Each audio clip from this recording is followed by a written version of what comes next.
In this fictional account, what could cause a senior Republican senator to quietly mouth thank you to Democratic Congresswoman Jasmine Crockett in the middle of what was portrayed as the most polarized hearing of the year? The vast marble chamber, imagined as the setting for the Senate Judiciary Committee, fell into an unexpected hush as the character of Senator Brian Schatz of Hawaii stepped toward the microphone. What had started as a tense, joint House Senate session on judicial reform was about to shift in a way that crossed party boundaries and hinted at unseen efforts no camera had captured within this fictional storyline. "Before I begin my questioning," the fictional Senator Schatz said in a measured voice filled with unexpected emotion, "I want to acknowledge something that very few in this room and almost no one watching this fictional hearing would know." The senators and representatives depicted in this narrative shifted in their seats with curious expressions. Cameras in this imagined setting swept across the dais where the character of Congresswoman Jasmine Crockett sat among fellow House members,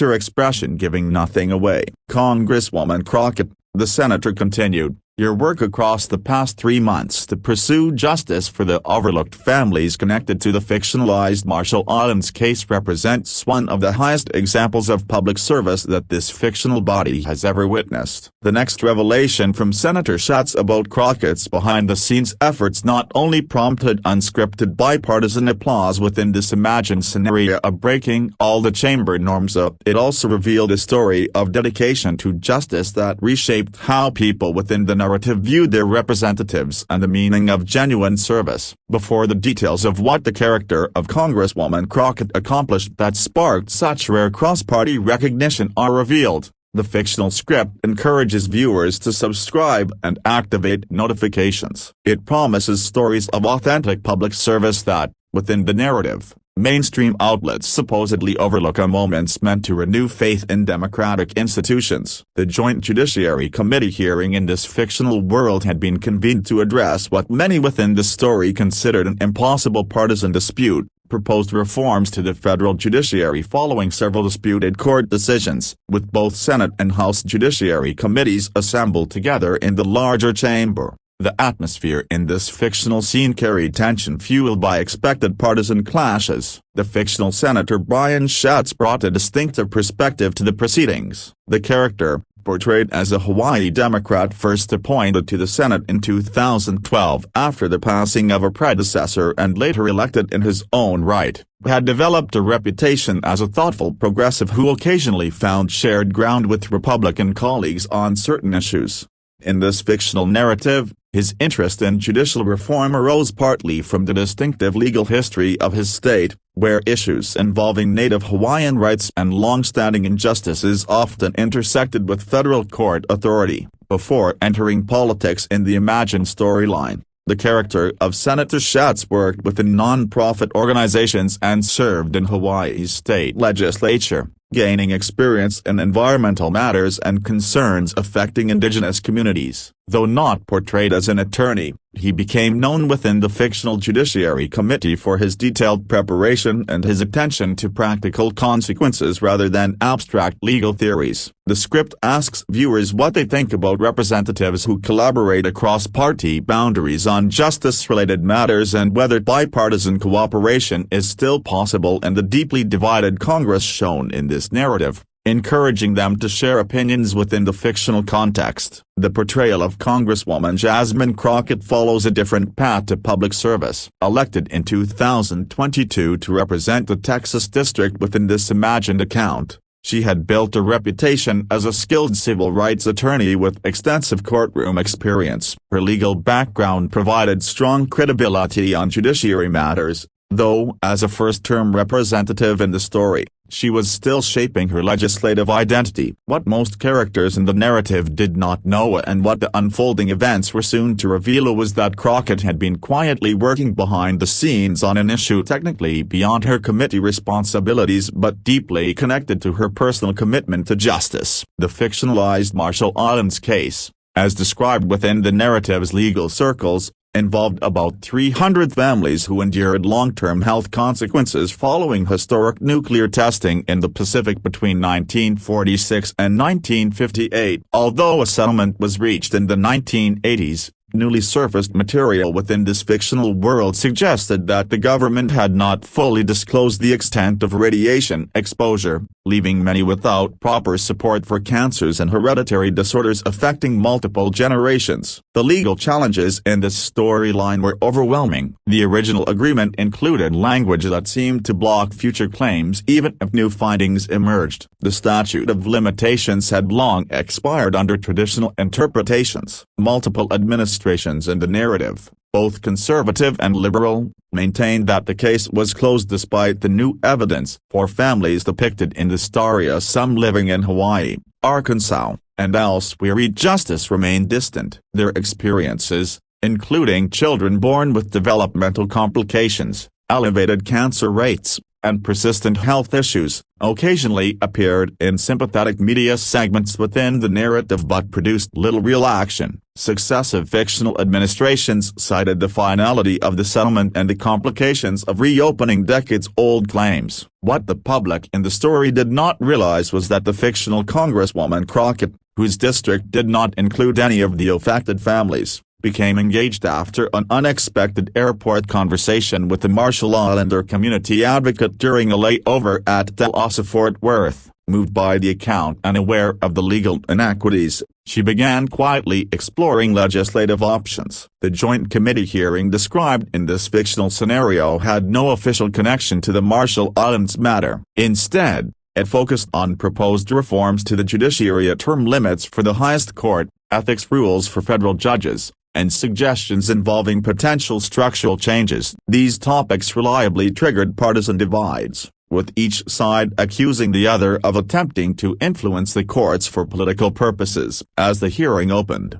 predictable patterns followed. Characters portrayed as Republican members emphasized judicial independence and warned against reforms they viewed as politically influenced. Democratic members highlighted ethics controversies and advocated for measures intended to preserve the judiciary's credibility. Cameras in the imagined C-SPAN broadcast captured the growing tension as members settled into familiar partisan positions. Observers following the fictional live stream expected nothing more than the usual performative clashes commonly associated with hearings on divisive issues. In this fictional account, when Senator Schatz's turn for questioning arrived, most viewers assumed he would focus on judicial term limits, an issue he had supported in earlier discussions, but instead his unexpected recognition of Congresswoman Crockett's efforts on a completely different matter shifted the tone of the hearing and uncovered a story of quiet commitment that rose above the usual partisan performances of Capitol Hill. "Before I begin my questioning,"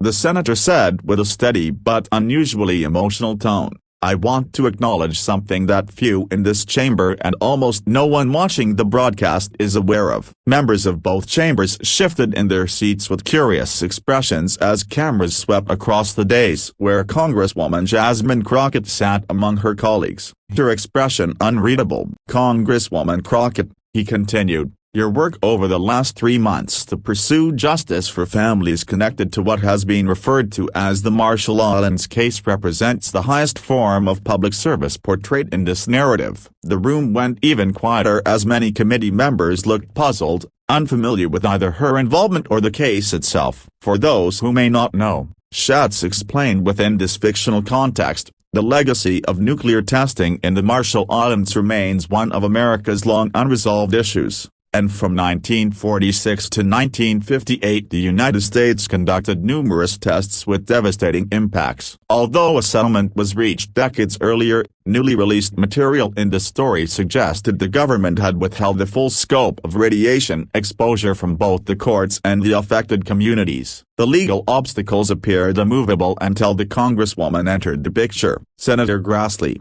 depicted as the senior Republican on the committee, leaned in with interest as several other Republican members exchanged surprised glances, clearly hearing this narrative for the first time. 3 months ago, Schatz continued, Congresswoman Crockett learned about this injustice through an unexpected meeting with community representatives, and despite having no direct constituents involved and no personal connection, she recognized the fundamental wrong that surpassed political boundaries. He then revealed the details of her behind-the-scenes work in the story. She spent nights and weekends developing a new legal approach to bypass the statute of limitations challenges, personally reviewing declassified files overlooked by others, and drafting legislative language that balanced the Justice Department's concerns with the urgent needs of the families described in the account. The chamber stayed completely silent as he outlined her actions. "What makes her efforts remarkable," he said, "is that she sought no recognition. She issued no statements,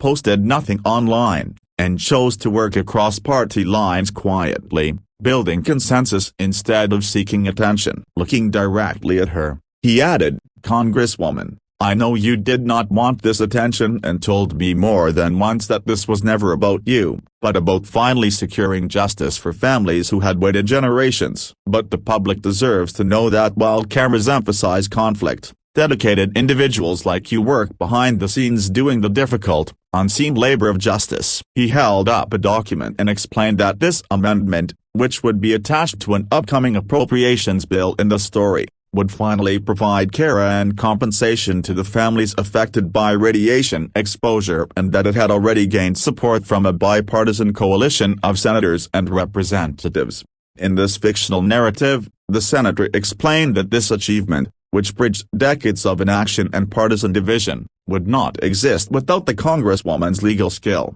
her moral dedication, and her willingness to work without seeking attention. And what followed broke every protocol normally governing congressional hearings. Senator Grassley, portrayed here as an 89-year-old Republican who had served since the mid-1970s, rose to his feet and began applauding, and within moments members from both parties joined him in a spontaneous wave of applause that filled the entire chamber. Cameras in the imagined broadcast captured the extraordinary sight of partisan lines briefly dissolving in recognition of genuine service rooted in justice rather than political gain. Several Republican senators were shown silently mouthing thank you toward Crockett, while her Democratic colleagues appeared both surprised and deeply moved by the unexpected bipartisan appreciation. When the applause finally ended, Congresswoman Crockett addressed the committee with her characteristic humility, saying thank you, Senator Schatz, but insisting that the credit belonged to the families who had continued their pursuit of justice and to staff from both parties who contributed to the solution.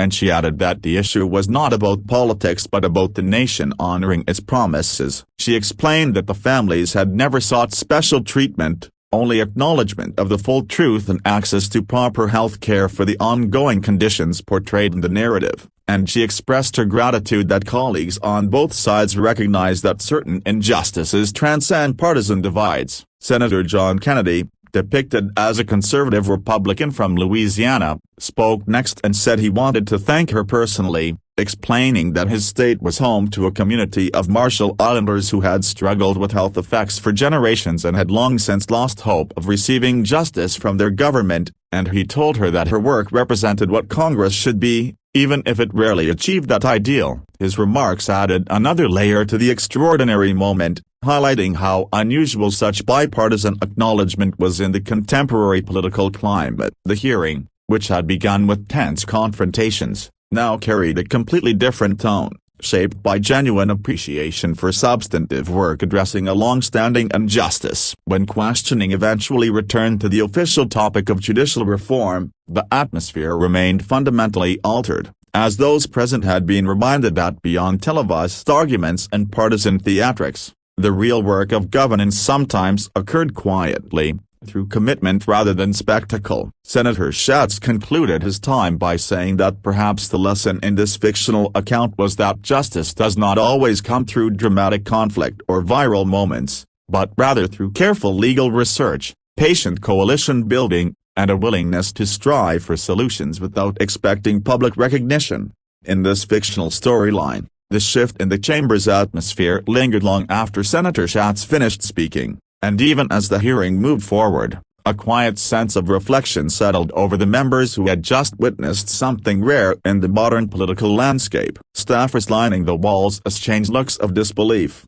aware that moments like this almost never unfolded in rooms defined by strict procedure and constant partisan tension. Several senators who had planned aggressive lines of questioning on judicial reform found themselves reevaluating their approach, suddenly conscious of how easily the pursuit of political advantage could overshadow the deeper responsibilities of public service. Congresswoman Crockett, though composed, appeared visibly affected by the unexpected praise, and those seated near her noticed the subtle way she studied her breathing as she prepared to return her focus to the hearing's original subject. As the next speaker launched into questions about judicial ethics and term limit proposals, the tone lacked the sharpness that had characterized earlier exchanges, replaced instead by a cautious respect that reflected the chamber's transformed mood. Even members known for fiery rhetoric seemed willing, at least temporarily, to temper their remarks, as though the reminder of quiet service had pulled them away from the usual theatrics. Observers watching the fictional broadcast sensed the shift as well,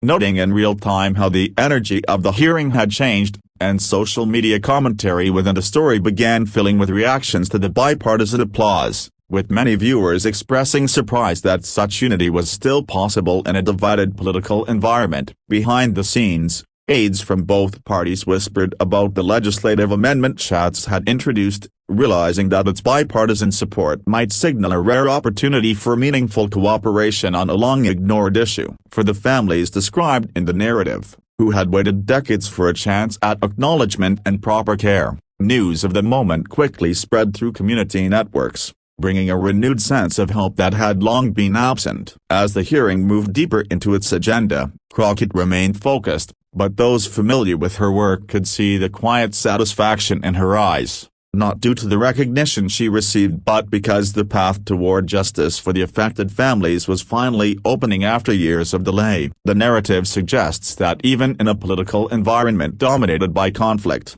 there are still instances where integrity, patience, and unpublicized effort can change the course of events, and by the end of the day's proceedings, many who had entered the chamber ready for another predictable partisan clash found themselves considering the possibility that cooperation, though fragile, had not been entirely lost. In this fictional account, Congresswoman Crockett had shown that work of this kind still occurred in the halls of governance, even when cameras and news coverage focused elsewhere, and as the hearing continued, the effects of Senator Schatz's revelation and the spontaneous applause for her extended far beyond the committee room. Staffers were depicted sharing clips of the moment across social media platforms in the story, with the hashtag #QuietJustice starting to trend, and the power of the moment stemmed from its authenticity. In an era dominated by carefully staged political theater, this unexpected recognition surprised everyone, including Crockett herself, and the sincerity of acknowledgement from members of both parties resonated strongly with the public growing increasingly skeptical of performative politics. During a brief recess, reporters clustered around both Senator Schatz and Congresswoman Crockett, seeking more details about the Marshall Islands case and the rare bipartisan collaboration that had developed in the narrative. In response to a question from a fictional correspondent about why she pursued this issue despite it not directly affecting her district and why she did so without publicity, Crockett explained that her commitment was rooted in principle rather than visibility, saying that justice does not stop at district boundaries and that when she learned about these families, some of whom had waited 3 generations for proper care and acknowledgement to the legal injustice was undeniable, regardless of political affiliation. Regarding her decision to work quietly, she added that while some matters benefit from public attention, others require careful, behind-the-scenes work to build consensus,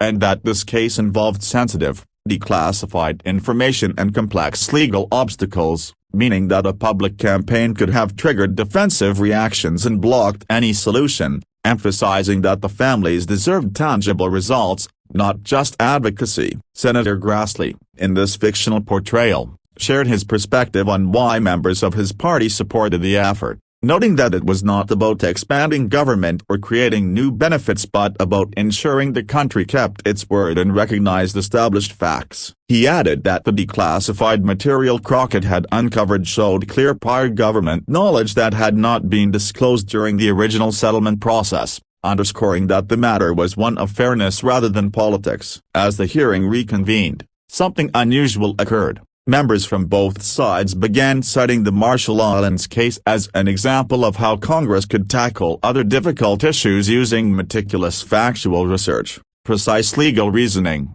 and cross-party collaboration instead of relying on public confrontation. In the narrative, Senator Thom Tillis, portrayed as a Republican from North Carolina, commented that Crockett's methodical approach, which prioritized documented evidence and legal principles over partisan messaging, could serve as a template for addressing judicial reform as well, suggesting that focusing on specific problems with targeted solutions might prove more effective than broad ideological positions. And this perspective introduced a notable shift in the tone and direction of the committee's discussion. In this fictional narrative, several speakers from both parties continued to cite the Marshall Islands Resolution as a model for how at least certain elements of judicial reform might be addressed through bipartisan collaboration, and during an afternoon recess, the Imagine broadcast included interviews with community leaders from the Marshall Islands who provided context on the significance of the legislative solution that Crockett had helped craft. Maria Cabua, whose grandmother had been affected by radiation during the Pacific tests,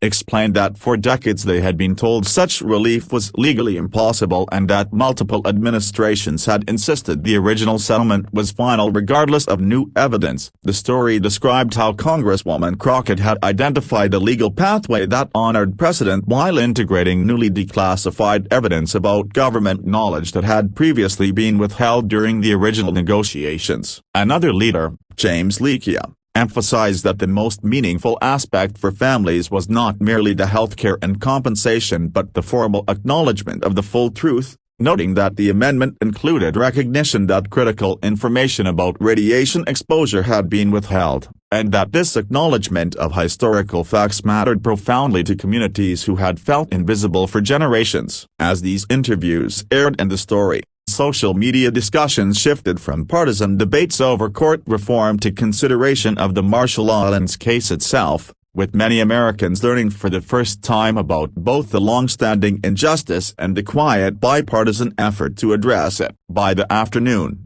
major fictionalized news outlets began publishing in-depth reports on the case and Crockett's role, with detailed timelines showing how declassified documents revealed that government scientists had been aware of radiation exposure in areas previously declared safe. Legal experts were interviewed to explain the innovative approach Crockett had taken to overcome statute of limitations barriers in cases where evidence had been deliberately concealed, presenting a picture of careful, methodical legal work rather than political performance. One scholar, cited in the story, noted that what Crockett achieved was not through grandstanding or partisan positioning but through rigorous legal research that found a solution acceptable both to officials concerned with precedent and to families concerned with ongoing health consequences, illustrating how legal expertise could accomplish what political maneuvering could not. As the hearing concluded, the fictional chairman offered an unusual remark, observing that while the official discussion on judicial reform would continue,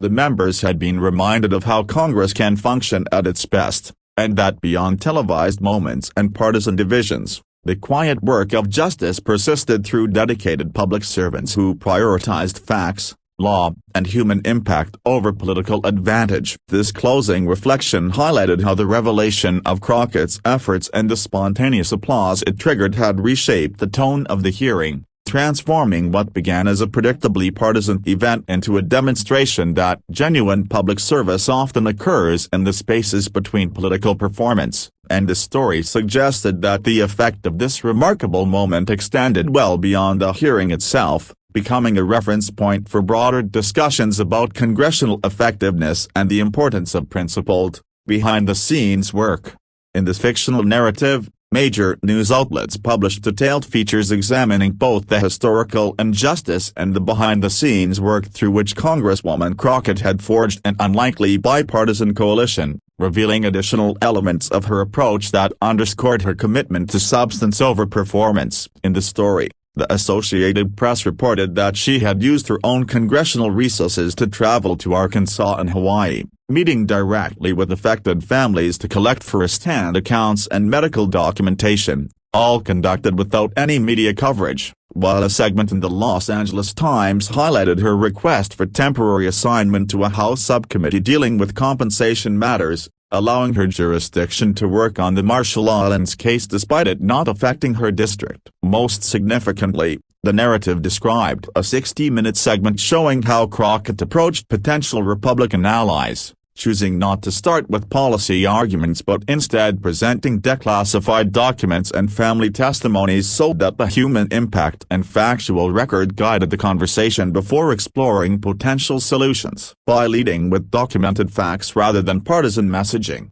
she created space for members of both parties to engage with the underlying injustice rather than focus on political calculation. The story continued that 1 week after the hearing, the amendment addressing the Marshall Islands case passed with overwhelming bipartisan support, 91-9 in the Senate and 382-53 in the House, and in the fictional account, the president signed it into law during a ceremony attended by affected families and congressional supporters from both parties. The legislation, as described, established a specialized healthcare program for radiation-related conditions, provided compensation for documented cases, and formally acknowledged that critical information had been withheld during the original settlement negotiations. During the signing, speakers from both parties emphasized that the resolution had been achieved through the careful, fact-driven, and values-based approach that had overcome decades of inaction. Senator Lisa Murkowski, a Republican from Alaska portrayed as a key supporter,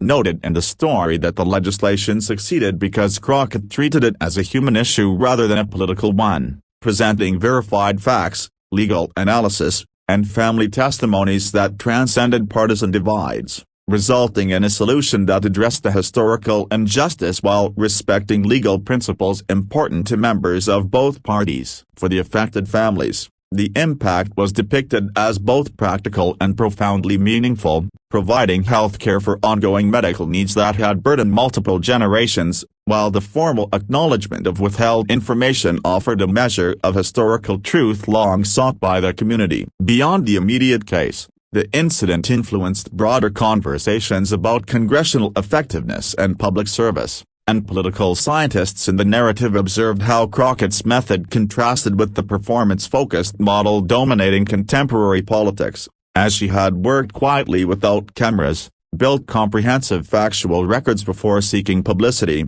and engaged potential allies based on shared values rather than partisan framing, achieving concrete results on an issue that had resisted resolution for decades. The story described how Georgetown University hosted a symposium titled Beyond Partisan Performance, Models of Effective Governance in a Divided Era, using the Marshall Islands case as a central study, bringing together scholars, congressional staff, and community advocates to explore how Crockett's approach might apply to other challenging issues. And Professor Jennifer Lawless, cited in the narrative, explained that the case demonstrated an alternative pathway to legislative success in a polarized environment, showing that meticulous factual development, legal precision, and values-based coalition building could foster bipartisan cooperation on issues with clear moral dimensions. For congressional staff members, the fictional narrative suggested that the case offered practical lessons on effective advocacy beyond partisan performance, with legislative directors from both Republican and Democratic offices participating in workshops examining how the Marshall Islands resolution had progressed from seemingly impossible to overwhelmingly bipartisan through specific strategies,